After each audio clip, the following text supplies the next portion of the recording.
Doctor Nagendra ने प्रेमाख्यानक काव्य परंपरा की पहली रचना किसे माना है? अ. पद्मावती, ब. मृगावती, स. चंदायन, द. हंसावली।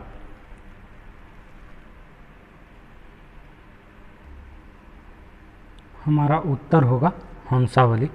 हालांकि हंसावली को प्रथम प्रेमाख्यानक काव्य के प्रोक्ता के रूप में डॉक्टर गणपति चंद्र गुप्त को जाना जाता है, कि जैसे आचार्य रामचंद्र शुक्ल ने मृगावती कुतुम्बन की रचना को प्रेमाख्यानक काव्य परंपरा या सूफी काव्य परंपरा की प्रथम रचना माना, और हजारी प्रसाद द्विवेदी ने ईश्वरदास की रचना सत्यवती कथा को माना, और राम कुमार वर्मा ने चंदायन को, जो कि मुल्ला दाऊद की रचना है, सूफी काव्य परंपरा का प्रथम काव्य माना। उसी तरह डॉक्टर गणपति चंद्रगुप्त हंसावली असाहित्य की रचना को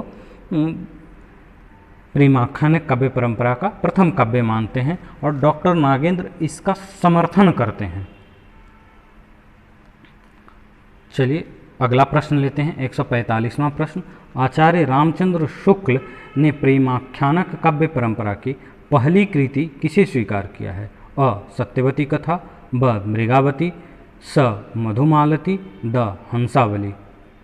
हमारा उत्तर होगा मृगावती, ब. मृगावती।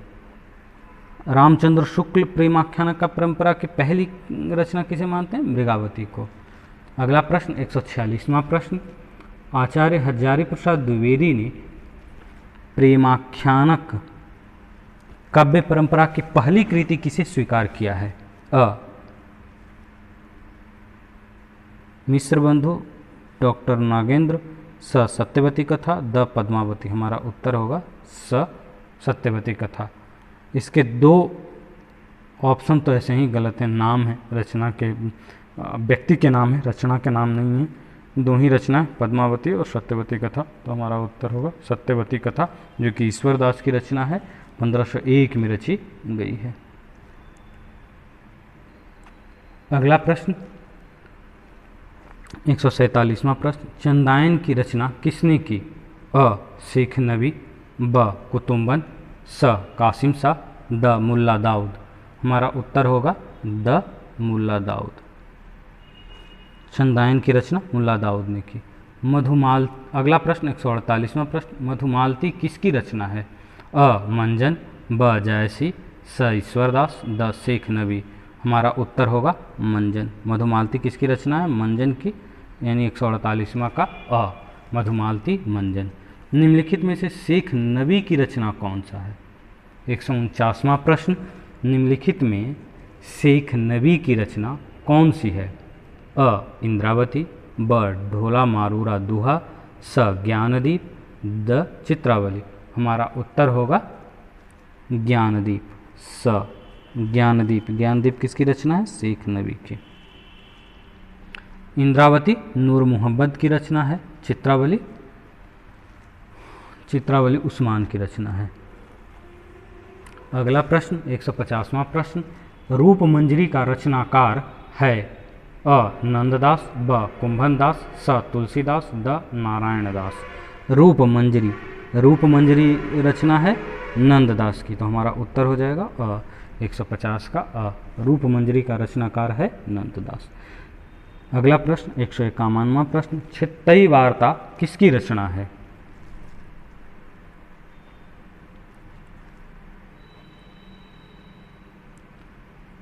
अ. नंददास, ब. नारायणदास,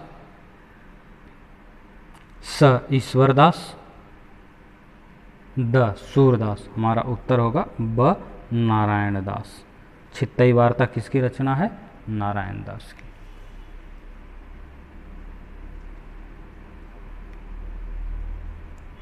अगला प्रश्न 152वां प्रश्न। मंजनकृत मधुमालती का नायक कौन है? अ. ऋतुपर्ण, ब. मनोहर, स. रत्नसेन, द. सुजान। हमारा उत्तर होगा ब. मनोहर। मधुमालती का नायक है मनोहर। अगला प्रश्न। ईश्वरदास कृत सत्यवती कथा का नायक है? अ. लक्ष्मण सेन, ब. सुजान, स. ऋतुपर्ण, द. माधव। हमारा उत्तर होगा स ऋतुपर्ण। अगला प्रश्न 154वां प्रश्न, चित्रावली जो उस्मान की रचना है का नायक है, चित्रावली का नायक कौन है, ये पूछना है इसका। अ सुजान, ब माधव, स मनोहर, द ऋतुपर्ण। हमारा उत्तर होगा अ सुजान। अगला प्रश्न 155वां प्रश्न, शेख नबी कृत ज्ञानदीप की नायिका है। ज्ञानदीप, ज्ञानदीप रचना है किसकी है, शेख नबी की। इसकी नायिका पूछा जा रहा है। अ पद्मावती, ब सत्यवती, अ पद्मावती, ब सत्यवती, स देवयानी, द इंद्रावती। हमारा उत्तर होगा स देवयानी। अगला प्रश्न 156वां प्रश्न, लैला मजनू के कथानक को हिंदी में प्रेमाख्यानक काव्य परंपरा में प्रस्तुत करने का श्रेय किस कवि को है। अ उस्मान को, ब जान कवि को, स आलम को, द नारायण दास को। हमारा उत्तर होगा जान कवि को। जान कवि ने लैला मजनू की कथा को लेकर हिंदी में प्रेमाख्यानक काव्य परंपरा लिखा था।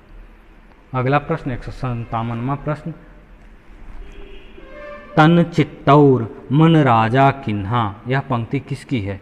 अ मंजन की, ब जैसी की, स कबीर की, द शेख नबी की। हमारा उत्तर होगा ब जैसी की।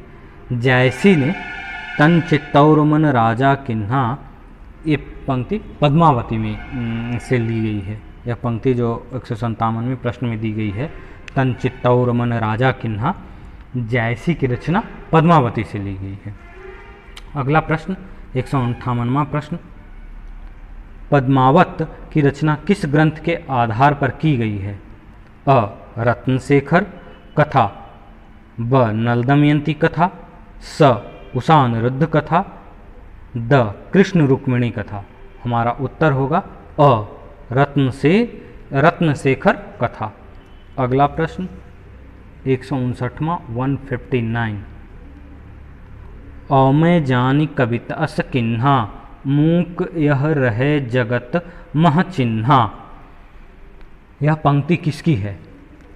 अमै जानि कवित अस किन्हा, मूक यह रहे जगत मह चिन्हा। यह पंक्ति किसकी है। अ उस्मान की, ब असाइद की, स जैसी की, द मंजन की। हमारा उत्तर होगा जैसी की। यह पंक्ति अमै जानि कवित अस किन्हा, मूक यह रहे जगत मह चिन्हा, यह पंक्ति जैसी के पद्मावत में लिखी गई है और इसे हमेशा कोट करते हैं ये दिखाने के लिए कि जायसी का जो रचना था वह रचना उन्होंने अपनी पद्मावत की रचना जगत में पहचान बनाने के लिए या कीर्ति के लिए किया था, न कि इनका और कोई अन्य उद्देश्य था।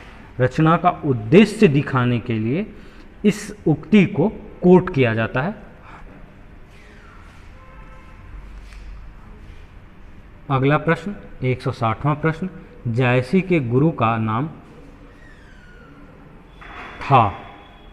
जायसी के गुरु का क्या नाम था। अ नूर मोहम्मद, ब शेख मोहंदी, स मुयुद्दीन चिश्ती, द इनमें से कोई नहीं। हमारा उत्तर होगा शेख मोहिदी। जैसी के गुरु का नाम था शेख मोहिदी। अगला प्रश्न 161वां प्रश्न, गोरा बादल का उल्लेख किस रचना में किया गया है। अ हंसावली में, ब ज्ञानदीप में, स पद्मावती में, द चित्रावली में। हमारा उत्तर होगा स पद्मावती में। गोरा बादल पद्मावती के पात्र हैं। अगला प्रश्न 162वां प्रश्न, उस्मान ने चित्रावली में किस शाह वक्त की प्रशंसा की है। अ शाहजहां, ब शेरशाह, स जहांगीर, द अकबर। जितनी भी सूफी रचनाएं हुई हैं, सूफी रचनाएं अधिकांशतः सूफी रचनाएं मनस्वी शैली में रचित है और मनस्वी शैली की एक विशेषता कही जाती है कि जिस समय में रचना की जाती है उस समय के बादशाह की प्रशंसा की जाती है, उस समय के राजा की प्रशंसा को ही शाहे वक्त उस समय के राजा जो समकालीन राजा होते थे उनकी प्रशंसा की जाती थी। तो जो उस्मान ने चित्रावली की रचना जिस समय की थी उस इन्होंने अपनी रचना में जहांगीर की प्रशंसा की थी। किस शाहे वक्त की थी? तो जहांगीर की। आइए प्रश्न को देखते हैं। हमारा प्रश्न था उस्मान ने चित्रावली में किस शाहे वक्त की प्रशंसा की है? अ शाहजहां, ब शेरशाह, स जहांगीर, द अकबर। तो हमारा उत्तर होगा स जहांगीर। चित्रावली जो उस्मान की रचना उसमें किस शाहे वक्त की प्रशंसा है? जहांगीर की। अगला प्रश्न 163वां प्रश्न, चित्रावली किस नगर की राजकुमारी थी? राजकुमारी थी। अ मलय की, ब जम्बूद्वीप की, स रूपनगर की, द सिंहल द्वीप की। हमारा उत्तर होगा स रूपनगर की। चित्रावली किस नगर की राजकुमारी थी? रूपनगर की। अगला प्रश्न 164वां प्रश्न, जैसी कृत पद्मावत में कितनी अर्धालियों के बाद दोहा है? अ 6, ब 7, स 5, द 8। हमारा उत्तर होगा ब 7 अर्धालियों के बाद दोहा है। पद्मावत में 7 अर्धालियों के बाद दोहा, एक दोहा दिया। अगला प्रश्न 165वां प्रश्न, हंस जवाहिर किसकी रचना है? अ कासिम शाह, ब मुल्ला दाऊद, स जायसी, द मंजन। हमारा उत्तर होगा अ कासिम शाह। हंस जवाहिर किसकी रचना है? कासिम शाह की। अगला प्रश्न 166वां प्रश्न, आध्यात्मिक रूपम के रूप में नूर मोहम्मद द्वारा लिखित रचना है? अ चित्रावली, ब इंद्रावती, स अनुराग बांसुरी, द ज्ञानदीप। हमारा उत्तर होगा स अनुराग बांसुरी। अनुराग बांसुरी की रचना नूर मोहम्मद ने आध्यात्मिक रूपक के रूप में की है। अगला प्रश्न 167वां प्रश्न, सूफी कवियों में एक हिंदू कवि का उल्लेख आचार्य रामचंद्र शुक्ल ने किया है, उसका नाम है? अ ईश्वरदास, स नंददास, ब सूरदास, द नारायणदास। हमारा उत्तर होगा ब सूरदास पंजाबी। अगला प्रश्न 168वां प्रश्न, हंसावली की नायिका किस नगर की राजकुमारी थी? अ कर्नाटक की, ब पाटन की, स गुजरात की, द सूरत की।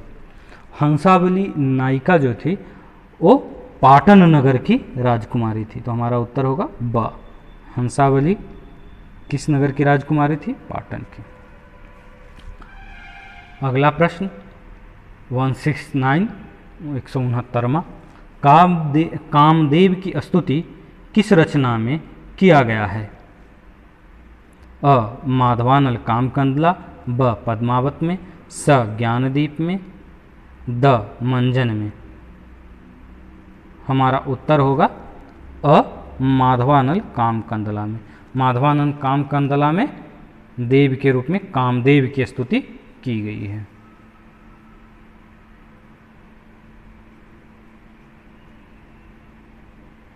अगला प्रश्न 170वां प्रश्न, पद्मावत की रचना किस वर्ष हुआ?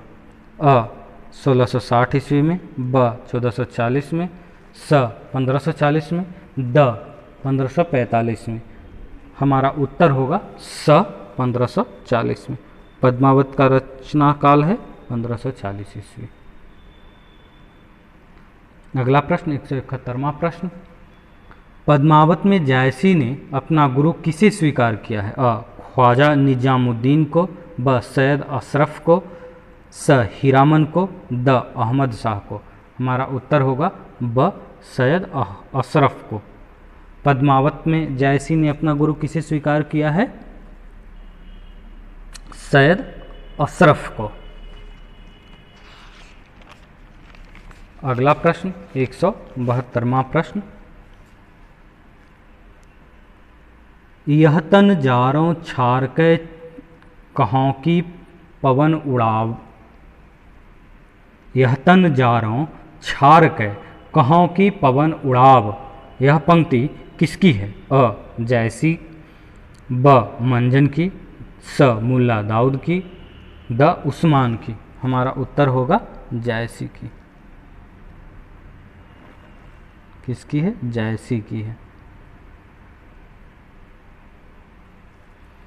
अगला प्रश्न 173वां प्रश्न, लखन सेन पद्मावती किसकी रचना है? 173वां प्रश्न, लखन सेन पद्मावती किसकी रचना है? अ ईश्वरदास, ब कुतुम्बन, स उस्मान, द दामोदर कवि की। हमारा उत्तर होगा द दामोदर कवि की।